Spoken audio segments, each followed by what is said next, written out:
صدیق رضی اللہ تعالیٰ 6000 درہم لے کر کے مدینے کے لیے روانہ ہو جاتے اور سب رسول کونین صلی اللہ علیہ وسلم پر نچھاور کرتے تھے.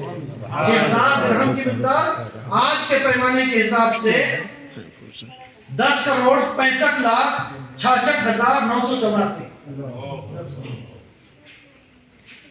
14 کروڑ پہلے 10 کروڑ ہی آگے 14 10 24.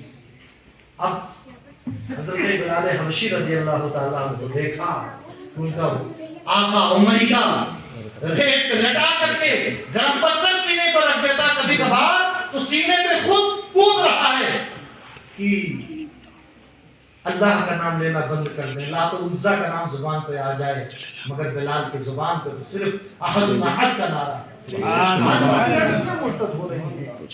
ایک مسلم کر کے گروپ آ گیا ہے جو آسمان پر تھوکنے کی طرح حالہ اسلام پر اعتراض کرتا ہے, وہ انہیں اپنے عقل کا علاج کرانا چاہیے. لیکن یہ حال ہے آج. بلال کا ایمان دیکھیے کہ غلام ہے, لیکن جب اسلام کا دامن ملا ہے, توحید کی دولت ملی ہے, تو ریت گرم ریت پر ہر کا ٹمپریچر.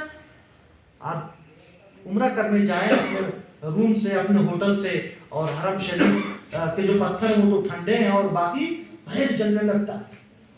اس زمانے میں بھی ٹمپریچر کوئی ریت گرم ہونے کے بعد اور تپنے لگتی تھی. اس پر لٹا کر کے بلال کو سے یہ کہا جا رہا ہے کہ وہ مرتد ہو جائیں, وہ توحید کی دولت کو چھوڑ دیں اور پھر سے مشرک ہو جائیں. مگر بلال کی زبان پر ہے احد احد, اور وہی نشہ توحید کا ابو بکر صدیق کے سینے میں ہے. میں نے عرض کیا تھا حضرت عمر روایت کرتے ہیں کہ رسول اکرم علیہ الصلوۃ والسلام حضرت ابو بکر کو بلا کر اللہ کی توحید کے بارے میں ایسی بات کرتے کہ یا تو رسول اللہ سمجھتے یا تو ابو بکر سمجھتے. عربی جاننے کے باوجود ایسا لگتا کہ عمر کے کچھ بات پلے نہیں پڑ رہی ہے. کان سمجھی ہوں, گویا کہ میں بہرا ہوں, میں تو سن ہی نہیں رہا ہوں, میں گونگا ہوں, میں تو سمجھ ہی نہیں رہا ہوں. یہ توحید تھی. تو جب بلال کو دیکھا کہ توحید کے جرم میں اتنے ستائے جا رہے ہیں, امیہ سے کہا بتاؤ کتنے میں بلال کو دو گے. اس نے جذبات میں کہا, چونکہ اس کا کلیجہ کھول رہا تھا کہ یہ عزا کی عزت کا فالودہ بنا رہے ہیں, لات کو لات مار رہے ہیں, منات کے سامنے منتیں نہیں کر رہے ہیں, تو اور زیادہ سزائیں دے رہا تھا. اس نے جب گھوم کے کہا کہ 5 اوقیہ کا سونا دے سکتے ہو, میں بلال کو 5 اوقیہ میں بیچ رہا ہوں. 5 اوقیہ سمجھتے ہیں, ایک اوقیہ آج کے حساب سے 130 گرام یعنی 13 تولہ, 13 بچے 65 تولہ سونا مانگ رہا ہے. ابو بکر صدیق نے بلال کا ہاتھ پکڑا, کہا بلال ہمارے ہیں, میری چوکھٹ پہ آؤ, سونا تمہارا ہے. 5 اوقیہ سونا لے جا کر کے دے دیا امیہ کو اور بلال کو آزاد کروا لیا. آج کے حساب سے 36,40,000 روپے ہو گئے. 36,40,000 روپے دے کر کے جناب ابو بکر صدیق رضی اللہ تعالیٰ بلال کو آزاد کراتے. کچھ لوگوں نے کہا ہے ابو بکر تم نے 4 اوقیہ ایکسٹرا دے دیے, 13 چوکے 52 تولہ سونا ایکسٹرا دے دیا, صرف وہ 13 تولہ میں دے دیتا آپ کو. تو حضرت ابو بکر کہتے ہیں ارے خیر بناؤ کہ اس نے 5 تولہ ہی مانگا, اگر وہ 5 اوقیہ ہی مانگا, اگر وہ 100 اوقیہ سونا بھی مانگتا تو میں 100 اوقیہ بلال کے قدموں میں بچھا کر کے بلال کو آزاد کر دیتا.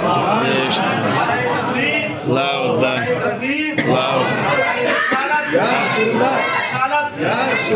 اکبر کانفرنس زندہ باد, نعرہ تکبیر. یہ تو حضرت ابو بکر صدیق کے سخاوت کی جو بعد میں بتائی جاتی ہے, لیکن ہم نے پہلے بتا دیا. اب حضرت ابو بکر صدیق رضی اللہ تعالیٰ جب سارے مسلمان ستائے جانے لگے تو ابو بکر صدیق رضی اللہ تعالیٰ کو بہت زیادہ ستایا جانے لگا. حضرت ابو بکر نے سوچا کہ وہ حبشہ ہجرت کر جائیں, جانے لگے. ہجرت کرنا کوئی آسان کام نہیں ہے, سب کچھ چھوڑ دینا ہوتا ہے. دوبارہ جس چیز کو چھوڑ کے آپ گئے اسے اپنی ملکیت میں آپ نہیں لے سکتے. حضرت ابو بکر صدیق جانے لگے. ابھی مکے کا بارڈر کراس ہی کیا تھا کہ ابن الدغنہ نامی عرب کا ایک اچھا آدمی مل گیا, اور اس نے کہا ابو بکر کہاں جا رہے ہو, آپ جیسے لوگ چلے جا رہیں گے تو کیا بچے گا مکے میں, آپ تو رشتہ داریوں کو توڑتے نہیں یہ جوڑتے ہیں. آپ غریبوں کا خیال رکھتے ہیں. آپ اپنے قبیلے کے لوگوں کو ادھر ادھر بھٹکنے نہیں دیتے ہیں. اے ابو بکر میں تمہیں امان دیتا ہوں چلو. اب اس زمانے کا طریقہ تھا کہ خانہ کعبہ کا طواف کر کے جو شخص کسی کو امان دے دیتا تو بھلے وہ کسی کے باپ کا قاتل ہو کوئی اس پہ ہاتھ نہیں اٹھا سکتا تھا. امان دے دیا. ابو بکر صدیق رضی اللہ تعالیٰ عنہ. مشرکین نے کہا کہ ابن دغنہ کیا کر رہے ہو؟ ان کی وجہ سے فتنہ پھیل رہا ہے. یہ خانہ کعبہ میں آ کر کے لات و منات اور عزا ہمارے معبودوں کو برا بھلا کہتے سدائے توحید بلند کرتے ہیں. اگر آپ نے امان دے دیا تو میری طرف سے ابو بکر کے سامنے یہ بات رکھتے ہیں کہ وہ اب حرم میں آ کر کے عبادت نہ کریں, اپنے گھر میں جو چاہیں کریں. ابو بکر نے کہا ٹھیک قبول. اب اپنے گھر میں گئے.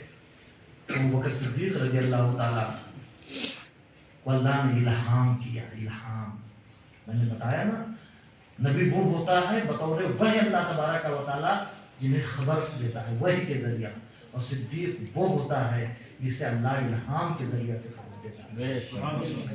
ابو بکر صدیق. مسجد کی اہمیت بھی دیکھو. آج ہمارے گھر کے بغل میں مسجد ہے, اذانیں ہو رہی, حی علی الصلاۃ, صلوات بھی پکار رہے ہیں مؤذن صاحب کہ اب آ جاؤ جماعت کا وقت ہو رہا ہے, لیکن نیند نے ایسا غلبہ کر رکھا ہے, نفس نے اپنے چنگل میں ایسے جکڑ رکھا ہے کہ ہم فرائض و واجبات کے لیے بلانے سے بھی اور امن و امان کی حالت میں